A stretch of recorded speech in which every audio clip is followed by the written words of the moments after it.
This is where the addiction quietly forms.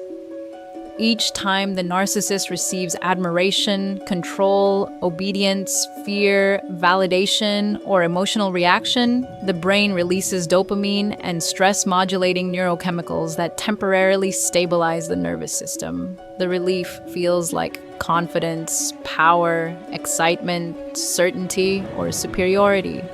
The body relaxes for a moment. The mind feels organized. The inner emptiness recedes, but the relief fades quickly, often faster than the individual consciously notices. The nervous system returns to dysregulation, triggering renewed craving for stimulation and validation. Without understanding what is happening internally, the narcissist simply feels compelled to seek more attention, more intensity, more affirmation, more control, or more emotional engagement from their environment. How one addiction is impacting narcissists. Unbeknownst to them is a question that unsettles many people who have lived closely with narcissistic personalities, because the visible behaviors often look intentional, calculated, and even predatory, while the invisible mechanisms driving those behaviors operate beneath conscious awareness. What most observers see are patterns of manipulation, emotional volatility, entitlement, attention-seeking, and relational instability. What remains largely unseen is a neurological and emotional dependency system quietly shaping the narcissist's decisions, perceptions, impulses, and sense of self. This addiction does not involve substances, gambling, or technology, yet it functions through the same reward circuitry, reinforcement loops, tolerance escalation, and withdrawal symptoms that define classical addiction. It is an addiction to external regulation, emotional stimulation, and identity confirmation through other people. From early development onward, the human nervous system learns how to stabilize itself emotionally through consistent attunement, safety, validation, and predictable caregiving. When these elements are absent, inconsistent, conditional, or emotionally unsafe, the nervous system adapts by outsourcing regulation. Instead of building a stable inner core of self-worth and emotional resilience, the child learns to rely on external signals to feel real, valued, powerful, or safe. Over time, this adaptation hardens into a personality structure where self-regulation feels foreign, unreliable, or even threatening. The individual grows into adulthood with an internal emptiness that is not consciously experienced as sadness or grief, but as restlessness, tension, boredom, irritability, and chronic dissatisfaction. The nervous system seeks relief through stimulation, admiration, dominance, novelty, and emotional impact on others. This is where the addiction quietly forms. Each time the narcissist receives admiration, control, obedience, fear, validation, or emotional reaction, the brain releases dopamine and stress-modulating neurochemicals that temporarily stabilize the nervous system. The relief feels like confidence, power, excitement, certainty, or superiority.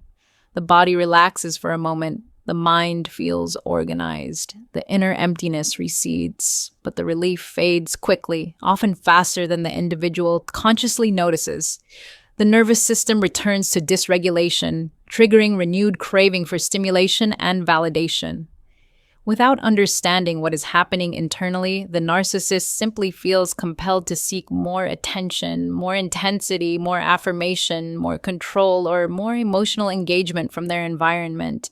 As with all addictions, tolerance develops. What once provided enough relief no longer suffices. Compliments that once felt satisfying become bland. Familiar relationships lose their stimulating charge. Predictable routines feel suffocating. The narcissist unconsciously escalates behavior to recreate the original neurochemical impact. They may increase charm, exaggeration, risk-taking, manipulation, dominance, or drama. They may provoke conflict, triangulate people, fabricate narratives, or manufacture crises to generate emotional intensity.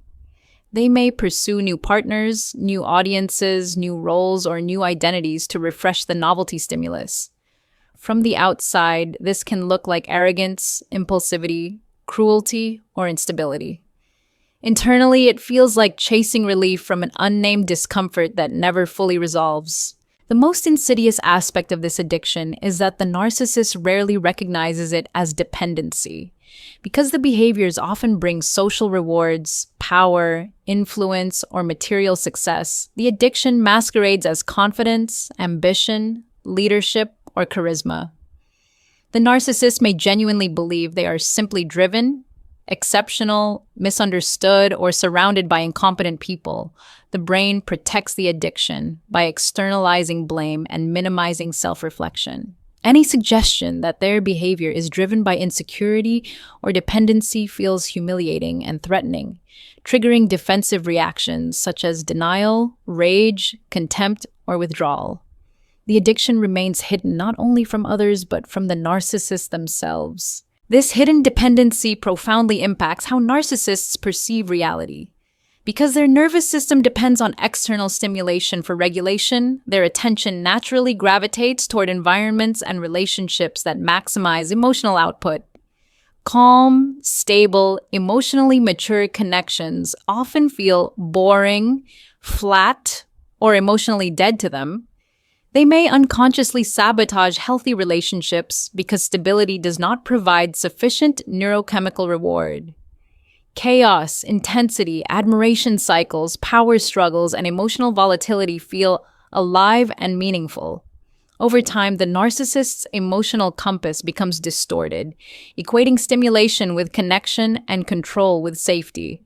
The addiction also impacts empathy and moral reasoning.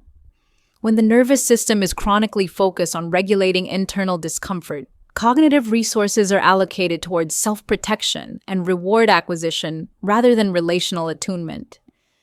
Other people's emotional experiences become secondary to the narcissist's need for regulation. This does not necessarily mean the narcissist lacks all empathy, but empathy becomes conditional, inconsistent, and easily overridden by the urgency of the addictive drive. When another person's needs conflict with the narcissist's need for stimulation, control, or validation, the addiction almost always wins. Another subtle consequence of this addiction is identity fragility. Because the narcissist's sense of self depends heavily on external feedback, their identity fluctuates with social context, status, attention, and power dynamics. Praise inflates the self. Criticism collapses it. Loss of control destabilizes it. This creates a brittle self-concept that must be constantly reinforced. The narcissist may obsess over image management, reputation, dominance hierarchies, or comparison. They may rewrite personal history, exaggerate achievements, minimize failures, and curate personas to maintain internal stability. Authentic self-examination feels dangerous because it threatens the scaffolding that holds their identity together. When access to external regulation is disrupted, the addiction becomes more visible through withdrawal-like reactions. Rejection, boundary setting, loss of status, aging, illness, exposure, or relational disengagement can trigger intense dysregulation. The narcissist may experience rage, panic, depression, emptiness, obsession, paranoia, or desperation. They may attempt to rapidly replace lost sources of stimulation or control. They may escalate manipulation, create chaos, or seek validation in increasingly risky or inappropriate ways. In severe cases, this dysregulation can lead to self-destructive behaviors, legal consequences, or social collapse. This addiction also shapes long-term life trajectories. Because decisions are unconsciously filtered through the question of what provides immediate emotional regulation rather than sustainable well-being, narcissists may repeatedly sabotage stability, intimacy, and long-term growth. Careers may fluctuate due to conflicts, power struggles, or impulsive decisions. Relationships may follow predictable cycles of idealization, control, devaluation, and replacement. Friendships may dissolve when admiration wanes. Family bonds may erode under emotional exploitation. The individual may accumulate achievements yet feel chronically dissatisfied, restless, or empty. The tragedy is that this addiction deprives the narcissist of genuine intimacy and internal peace, even as they appear externally confident or powerful. Real intimacy requires vulnerability, emotional reciprocity, and tolerance of uncertainty. These states activate the very emotional exposures the narcissist has learned to avoid. Instead of experiencing closeness as nourishing, the nervous system often registers it as destabilizing or threatening. The individual remains trapped in surface-level connection, performance-based identity, and transactional relationships. For those who interact with narcissists, this hidden addiction explains why logic, love, reassurance, or confrontation rarely create lasting change. You are not interacting with a flexible preference system, but with a deeply conditioned neurobehavioral loop. Promises, apologies, insight moments, or temporary behavioral shifts often collapse once the addictive drive reasserts itself. Without comprehensive therapeutic restructuring of emotional regulation pathways, the pattern tends to persist.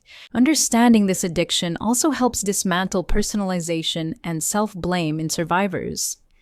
The narcissist's behaviors are not calibrated to your worth, competence, or lovability. They are driven by internal regulatory needs that predate the relationship and will likely continue after it.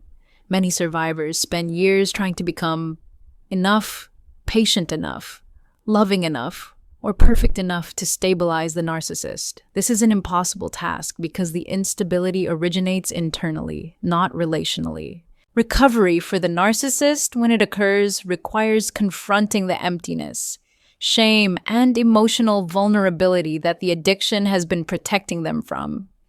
This is slow, uncomfortable work that demands consistent therapeutic support, accountability, and willingness to tolerate emotional discomfort without external regulation. Many narcissists resist this process because the addiction feels safer than emotional exposure. Change is possible, but it is not quick, linear, or guaranteed. For survivors and observers, the most liberating realization is recognizing that you cannot outcompete an addiction, negotiate with it, or love it into submission. You can only choose whether to participate in its cycle. Disengaging emotionally, establishing boundaries, and reclaiming self-regulation are acts of self-preservation, not punishment. Over time, nervous systems recalibrate, clarity returns, emotional stability feels natural again. Identity strengthens independently of external validation. The question of how one addiction is impacting narcissists unbeknownst to them reveals a deeper truth about human psychology. When emotional pain is avoided rather than integrated, the nervous system seeks substitutes that eventually become dependencies. What begins as adaptation becomes compulsion. What feels like strength becomes vulnerability. What appears as control becomes captivity. The addiction does not announce itself with obvious symptoms. It hides inside success, charm, ambition, and dominance, quietly shaping behavior until patterns become destiny. Understanding this mechanism offers compassion without enabling, clarity without illusion, and boundaries without guilt. It allows individuals to see narcissistic behavior not as random cruelty, but as predictable neurological conditioning. And perhaps most importantly, it reminds us that genuine freedom does not come from controlling others or extracting validation, but from developing the capacity to regulate, validate, and stabilize oneself from within.